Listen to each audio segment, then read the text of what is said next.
Greetings, fellow Poltermasters.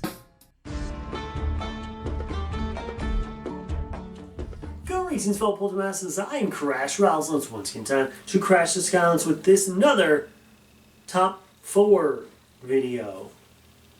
I don't feel right at all. That's because we're talking about guest characters in Skylanders, and unfortunately, we didn't have an even 5. No, unfortunately, Skylanders decided to shaft us and only give us 2 guest characters in Superchargers and 2 guest characters in Imaginators. Now, guest characters are as followed. Skylanders that are not actual Skylanders. Yeah, I know they took Bowser and Donkey Kong and turned them into Turbocharge and Hammer Slam, but they're not the same. They are real characters outside the Skylanders universe that came into the game. Same with Crash Bandicoot and Dr. Neo Cortex. Is there something that explains? I know that Bowser and Donkey Kong have a comic about it, but is there one about Crash and Cortex and I missed it? Regardless, today we're going to be talking about guest characters, so that means the characters that were introduced into it and how much they affected the game. However, it is my personal opinion, so I might be a little biased compared to for one of them. But today, this is my top 4 guest characters. That don't look right. So as I mentioned, this is my personal list, meaning that you may not agree with everything I say or in the order, but, well, you're going to have to. No, you don't have to. It's more than up to you to have your opinion in the comment below, but as long as you're respectful, that's how we go about here. So if you would like to voice your opinion, you're more than welcome to in the comments, but remember to be respectful to me and to anyone else, and of course, just be biased. You're allowed, because I will be. But on with it, let's get right in to number 4.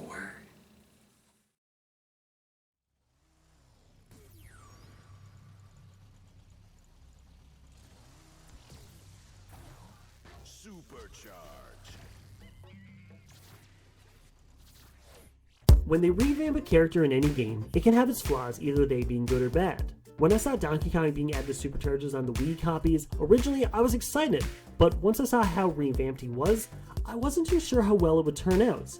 Although I love the regular things they kept with him, they added a ton of new stuff to his overall moves, but included some interesting nods, like his Donkey Konga days with the bongos.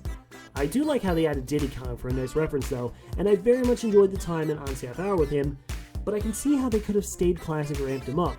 Classic works best for Donkey Kong in my opinion.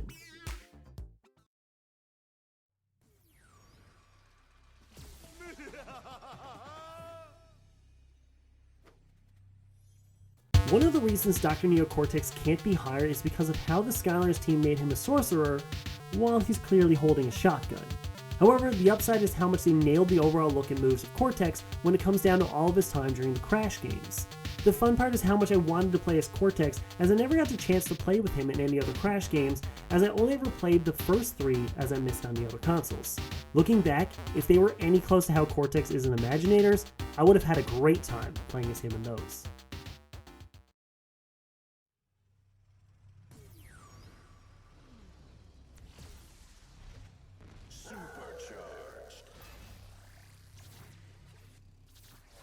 If we have seen anything in the Skylanders world, the villains can become the heroes.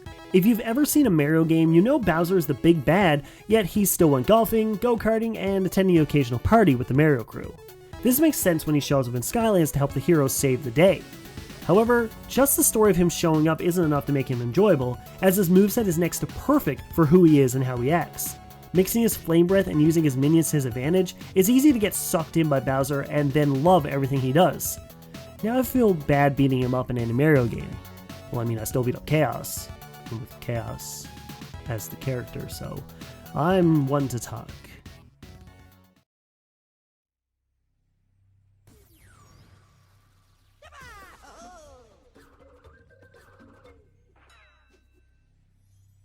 Crash Bandicoot may be extremely weak, but there's no way you can look at him and say he isn't a copy and paste of playing a Crash Bandicoot from the original 3 games.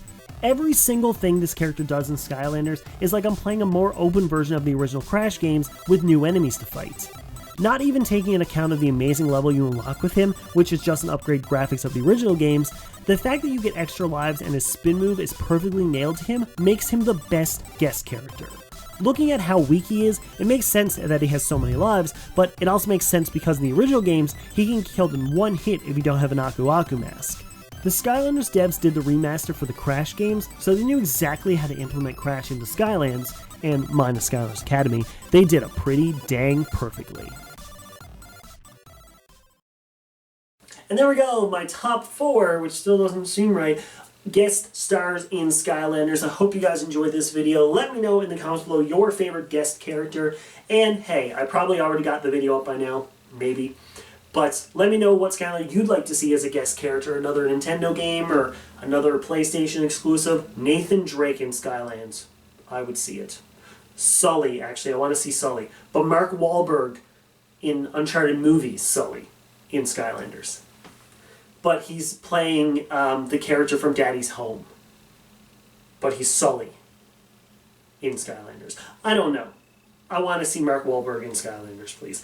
Let me know in the comments below your favorite guest character, and of course I'll see you very soon for another awesome video. Y'all mean the world to me, don't ever forget it. But as always, I bid you farewell.